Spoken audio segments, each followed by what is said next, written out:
Graça, paz e misericórdia da parte de nosso Senhor Jesus Cristo. Bem-vindo a você que nos acompanha para mais uma Escola Bíblica Dominical. Estamos chegando já na penúltima lição desse terceiro trimestre de 2023, onde aprendemos no curso desse trimestre sobre a igreja, o conflito da igreja de Deus e o espírito do mal, o espírito de Babilônia. E hoje o foco da nossa lição nesse dia é sendo a igreja do Deus vivo. Sendo a igreja do Deus vivo.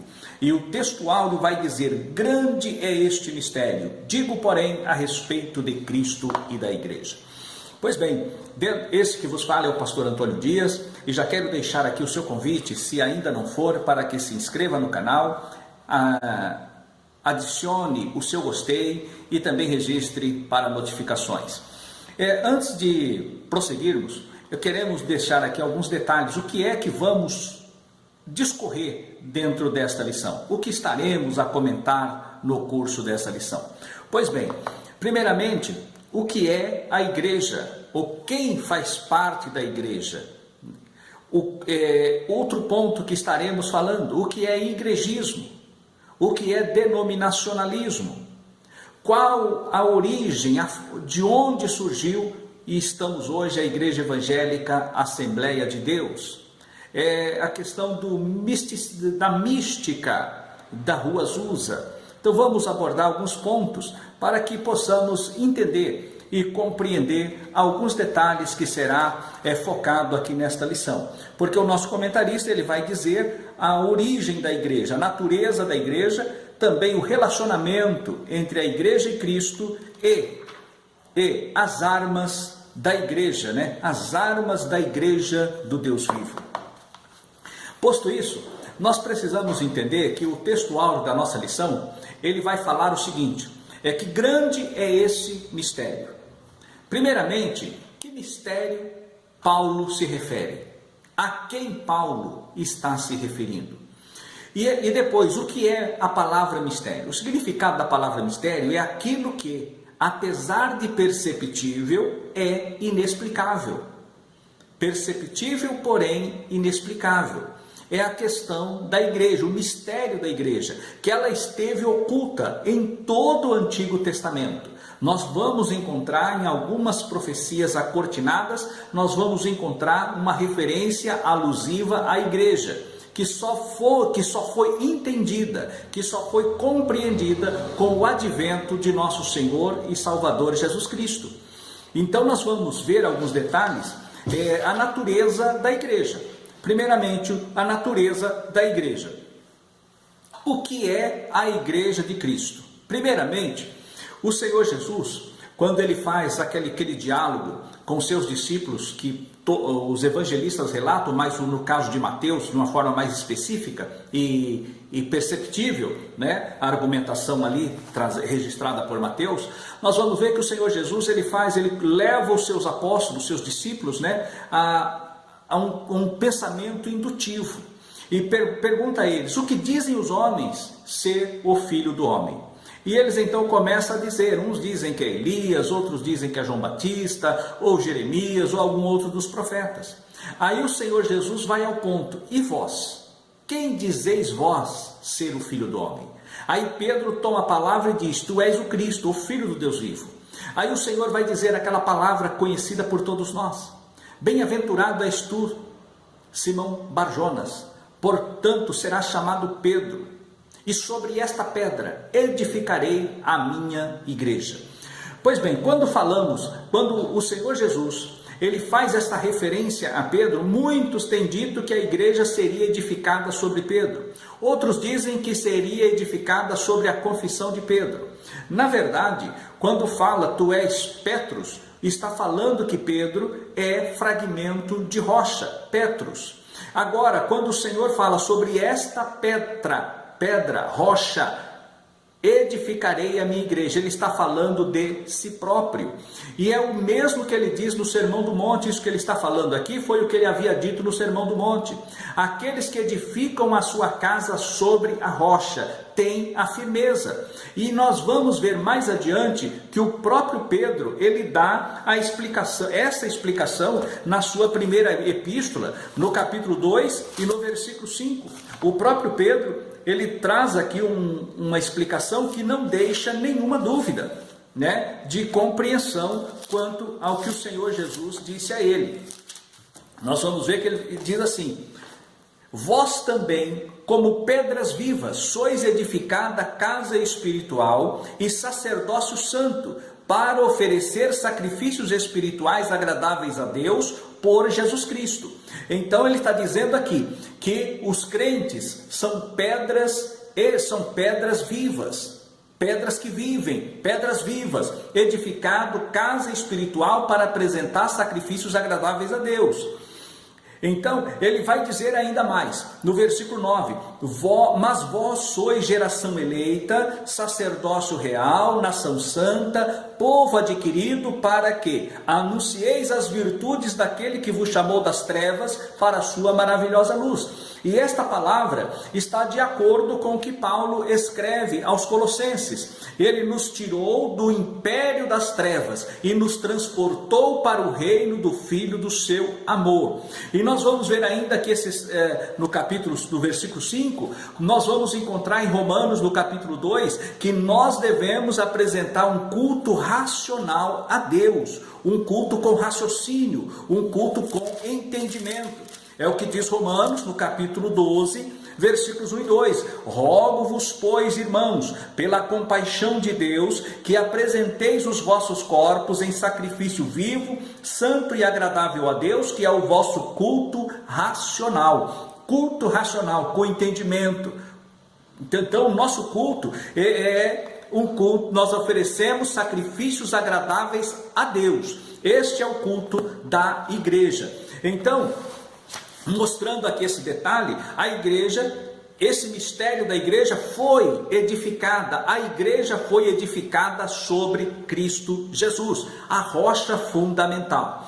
Existe também alguns pontos que nós precisamos entender e compreender, a questão da natureza da igreja, porque no capítulo 5 aqui de Efésios, Paulo ele está ensinando acerca da família. A igreja que estava em Éfeso, ele está falando do relacionamento conjugal homem e mulher, como a mulher deve tratar o homem, como o homem deve tratar a mulher, tendo, por exemplo, a Cristo. Mas agora, quando chega no versículo 32, que é o versículo tomado por base do nosso texto áureo, ele vai dizer assim: grande é esse mistério, digo, porém, a respeito de Cristo e da igreja. Aqui está o mistério de Deus. Qual é o mistério? Quando Deus, ele criou o homem, a Bíblia vai dizer, macho e fêmea os criou. Porém, a Bíblia vai dizer que o Senhor, no capítulo 2, lá do Gênesis, que o Senhor fez cair um sono pesado sobre Adão, e agora o Senhor tira uma costela, e desta costela o Senhor faz a mulher, e traz a mulher para Adão. Agora, no caso de Cristo, o que acontece? O Senhor Jesus, ele foi gerado miraculosamente pelo Espírito Santo no ventre de Maria. O Verbo se fez carne e habitou entre nós. O primeiro Adão foi feito alma vivente. O segundo Adão, espírito vivificante. O primeiro Adão, ele passou por um sono profundo e o Senhor Deus tirou a costela e fez a mulher. O segundo Adão, ele passou pela morte, pelo batismo da morte. É o que diz na carta de Paulo aos Romanos, no capítulo 6. Nós vamos entender isso que estamos aqui a dizer. No capítulo 6 da carta aos Romanos, versículo 3 e o versículo 4. Nós vamos ver assim: ou não sabeis que todos quantos fomos batizados em Jesus Cristo, fomos batizados na sua morte? De sorte que fomos sepultados com ele pelo batismo na morte, para que, como Cristo ressuscitou dos mortos pela glória do Pai, assim andemos nós também em novidade de vida. Está falando da morte do velho homem e do ressurgimento do novo homem. O primeiro Adão foi feito alma vivente, o segundo Adão, espírito vivificante. E nesse caso, o Senhor, ele passa pelo batismo da morte. E agora, ele ressuscita. E nesta sua ressurreição, ele vence a morte. E agora, todos que nele chegam está livre, ou seja, recebe o perdão dos seus pecados e é arrancado deste mundo tenebroso e transportado para o mundo da glória de Deus, o mundo da luz. Porque o Senhor Jesus agora, a pessoa quando chega a ele, recebe o perdão dos pecados. E quando recebe o perdão dos pecados, nós nos tornamos filhos de Deus por adoção em Jesus Cristo. Assim como os filhos, nossos filhos, eles carregam a nossa herança genética. Às vezes o jeito de andar, o jeito de falar, os comportamentos, a palavra, até mesmo algumas vocações. Vocações musical, vocação literal, vocação profissional. Às vezes a pessoa ela herda essas vocações que veio dos seus ancestrais. Às vezes ela nem conheceu os ancestrais, mas traz as características dele. E assim, características físicas, características emocionais. Então ela traz dos seus ancestrais. E no sentido espiritual, a igreja de Cristo, ela traz as características de Cristo. Ela traz as características de nosso Senhor e Salvador Jesus Cristo. Que quando nós passamos por Cristo, aleluia, nós recebemos o perdão dos nossos pecados, recebemos a morada, nos tornamos morada do Espírito Santo.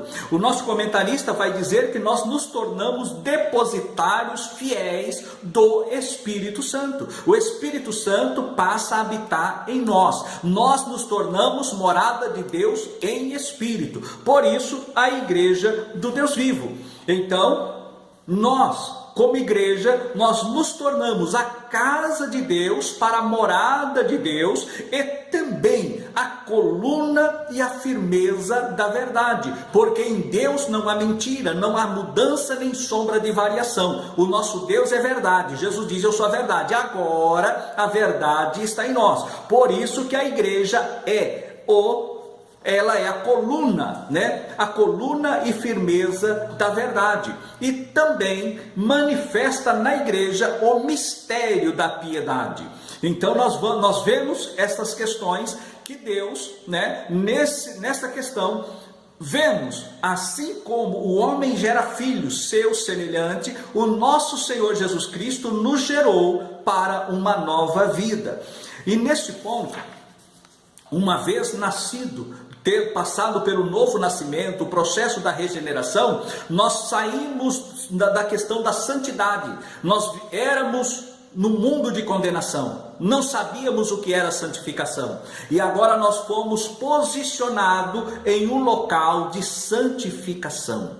Agora, nesta posição de santidade, a nossa santificação deve crescer paulatinamente, dia após dia. Como? Através de um relacionamento espiritual com Cristo. E este relacionamento espiritual com Cristo é através da leitura bíblica, através da sua palavra, e afastando-se do mal e aproximando-se de Deus, nós vamos estreitando este relacionamento. A santidade, ela é progressiva. A santidade, ela é posicional e depois progressiva. Ela vai progredindo até chegarmos à estatura, quando formos arrebatados, a estatura de varão perfeito. E aí seremos glorificados. E nesse estado de glorificação futura, seremos semelhantes ao Senhor Jesus. E nós o veremos e seremos semelhantes a Ele. Esta é a visão da glorificação futura que nos foi prometida pela palavra de Deus.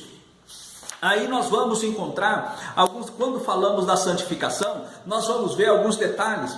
Por exemplo, a origem da nossa igreja, né? A nossa igreja, ela foi gerada, existe aquela mística, a mística de Azusa.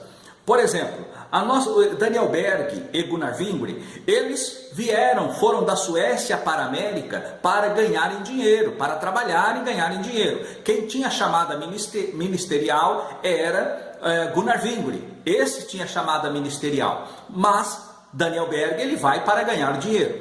E lá nos Estados Unidos, eles trabalharam. E onde é que eles foram batizados com o Espírito Santo? Primeiramente, nós vamos ver que Daniel Berg, em 1907, ele foi batizado com o Espírito Santo onde? Na Rua Azusa? Não. Nos Estados Unidos? Não. Foi batizado com o Espírito Santo na sua terra, na Suécia, quando o seu amigo de infância, Levi Petrus, fala com ele, conversa com ele, fala da doutrina do batismo com o Espírito Santo, ele busca o batismo, é batizado com o Espírito Santo lá na Suécia, em 1907, 1908. Ele regressa e vem para Chicago, onde estava Gunnar Wingre, ali que eles se conhecem. E então eles começam, que já havia sido batizado com o Espírito Santo, juntamente com o pastor William Durham. E o William Durham, ele pregava a obra consumada, que em Cristo Jesus, lá no Calvário, já estava a obra consumada. E por ter a obra consumada, então, o seu ensinamento não era igual ao ensinamento de Seymour, da Rua Azusa, que pregava o terceiro bencismo.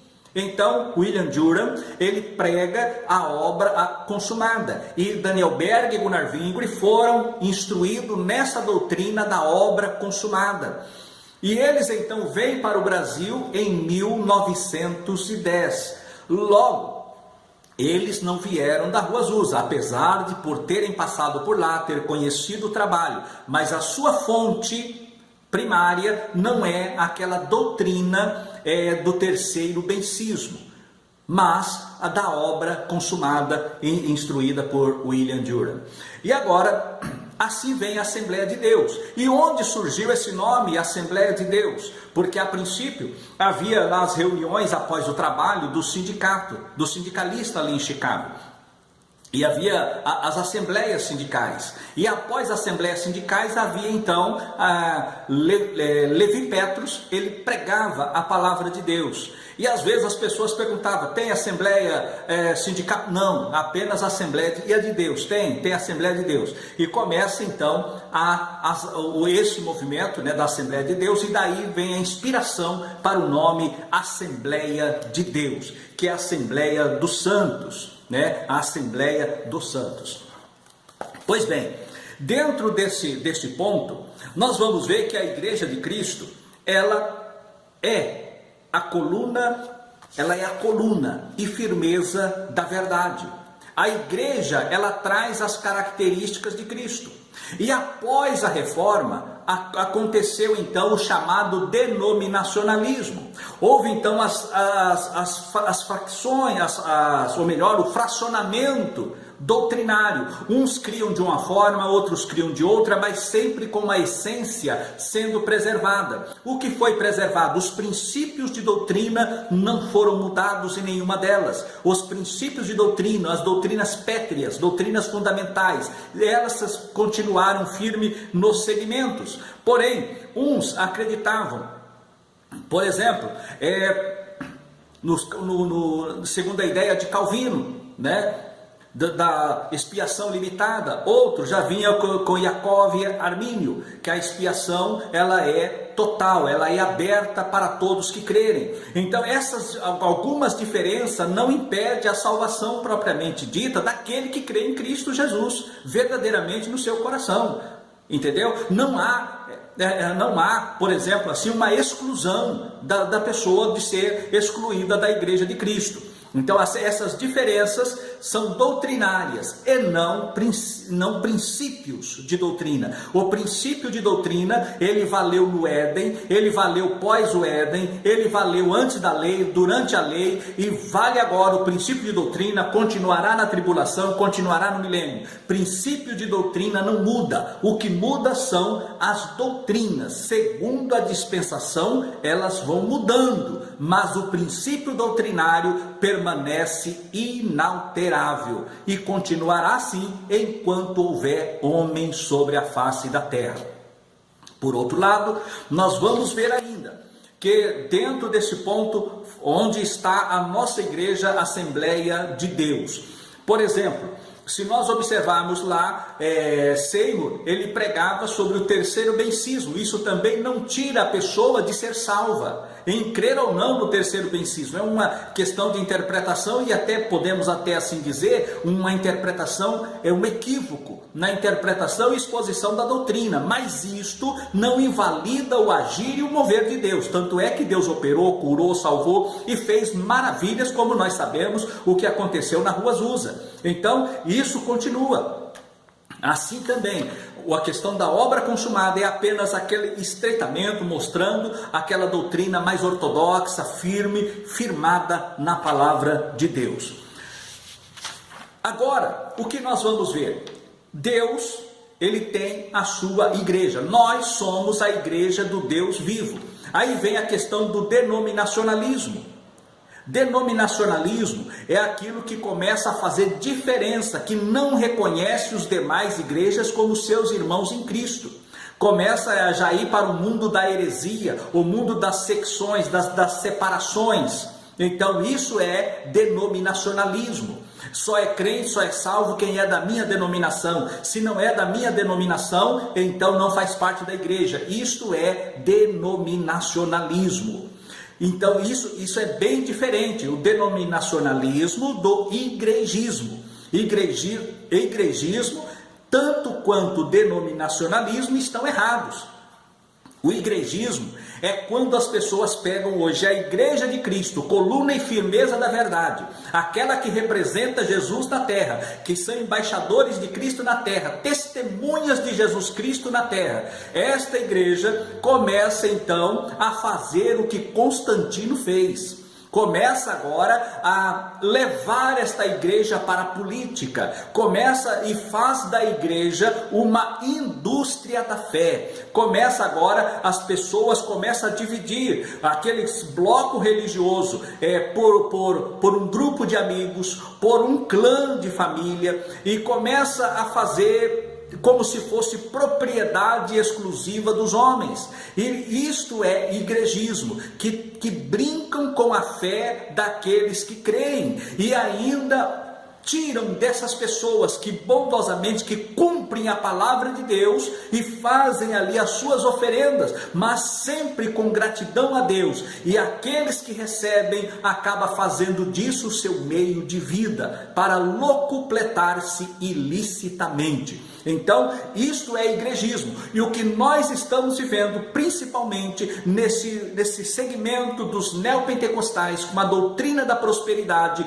isso veio trazendo o igregismo, e muitas outras igrejas tradicionais que tinham um cunho doutrinário firmado na palavra. Nós começamos a ver escândalos e mais escândalos de roubo, de adultério e tudo mais acontecendo, e as pessoas focadas e seguradas no comando para não perderem a lã e nem o leite, nem a carne das ovelhas. Isto é muito tenebroso, mas isso faz parte da igreja desta última hora. Nós vamos ver que o Senhor Jesus, lá no Sermão do Monte, no sermão profético, que Mateus relata, nós vamos encontrar ali 7 parábolas do fim, que estão exatamente acontecendo como nossos olhos estão vendo nos nossos dias. Homens que acham que são deuses na terra, homens que acham que ninguém está acima deles. Homens de fato não estão acima deles, mas há um Deus no céu que está acima desses homens. Mas aqueles servos fiéis do Senhor Jesus continuarão igreja de Cristo, porque a igreja de Cristo ela não tem placa, a igreja de Cristo ela não tem CNPJ, a igreja de Cristo ela não tem uma faixa distintiva. Não, a marca da igreja de Cristo é o sangue do Cordeiro, o ensino ortodoxo da palavra, o segmento da palavra palavra de Deus e Cristo no centro de todas as coisas, que não transforma o lugar santo e sacro em um púlpito para shows, para eventos, para baladas noturnas, para essas coisas mundanas que o espírito de Babilônia coloca, mas a igreja de Cristo, ela permanece firme no ensino genuíno da palavra. Com palavras como essas revistas nós aprendemos, como esta revista nós temos aprendido nesse trimestre, nós vamos ver que a igreja de Cristo está firmada nisto, nesta palavra, uma palavra que não erra, uma palavra que não falha, uma palavra que sustenta, uma palavra que garante e que nos vai seguramente nos conduzir à presença do Senhor Jesus. E esta igreja, ela não está desamparada, esta igreja, ela não está desarmada. Como disse Paulo, escrevendo à igreja que estava em Éfeso, lá no capítulo 6, nós vamos ver o apóstolo Paulo falando que as armas da nossa milícia, elas não são carnais, mas poderosas em Deus, para destruição das fortalezas. As nossas armas não são carnais, mas poderosas em Deus, para destruição das fortalezas. Então nós temos que tomar a armadura, temos que tomar o cinto da verdade, a couraça, nós temos que tomar o capacete da salvação, a espada do Espírito, calçar os pés na preparação do Evangelho da paz, e ainda nós temos que empunhar a espada do Espírito mais do que nunca nesse tempo e também nas nossas orações. Por isso, meus amados e queridos ouvintes, amigos que nos ouvem, que nos acompanham nesta lição, vamos estar seguindo este propósito até que o Senhor Jesus Cristo volte e nos leve para estar com Ele nas mansões celestiais, sendo, portanto, a igreja do Deus vivo. Como diz o nosso comentarista, Cristo morreu e ressuscitou por amor à igreja e a requer santa, pura e irrepreensível. Portanto, a noiva de Cristo não pode macular suas vestes. Seu papel abarca o ensino e a defesa, com todo o zelo da integridade da verdade revelada. Logo, se um líder, ele pende para o liberalismo, se um líder pende para o ecumenismo, se um líder pende para um sincretismo religioso, este líder não é o verdadeiro pastor que o Senhor colocou na igreja, mas é aquele que Paulo diz, lobos cruéis que não poupa o rebanho. Que Deus nos guarde, que Deus nos proteja e nos dê sempre da sua graça. Amém.